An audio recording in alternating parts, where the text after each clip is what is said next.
May plastic ang Hayop kasi to. sa babay. Pulutan nga yan. Dalhin ko lang sa baba to ah. Huwag mo na ako bawan. Ako na nauna eh. Ha, Nauna ka eh kasi ako nung Hayop salamat to. ah. gusto mo tubo?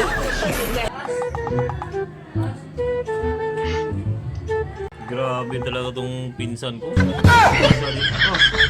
Idala pang Riddles. Nakasipot pang amoy nito. Hindi totoo yan. Sarap kasi yung pulutan. Bola eh. lang yan. Hindi, may plastic ako sa dala dyan eh. Buko sana Ay, yung iba di ka pa nga nagtagay. Baka, May pulutan ka na kagad. Pagdala ka pa ng Ginagawa plastic, mo. pulutan namin yan eh. Dadalhin ko sa bahay yun, parang pulutan. ginto ah. Tikman ko ah. Not good. Nagawa mo lang tubig yan ah. Sarap ah. Hindi totoo yan. Parang sumakit. Bola lang yan. Kulang kasi. Grabe ka talaga. Grabe talaga Bigyan ng mo pa pinsan ulit. ko. Singgiro talaga to. Ah, ginawa ng tubig to ah.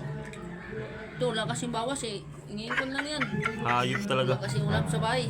Pulutan niya, hindi yan pangulam. Ibang kasi ako dun dala sa babay.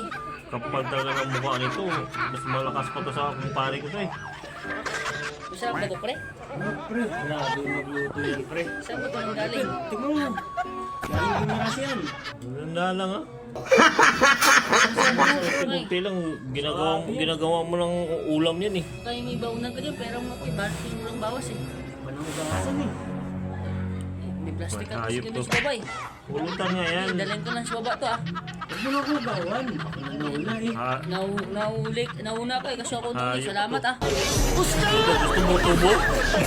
Uy, gusto mo tubo? Tubuhin talaga kita ba? Sama. Karating mo yan, ginawa mo ng ano yan ah.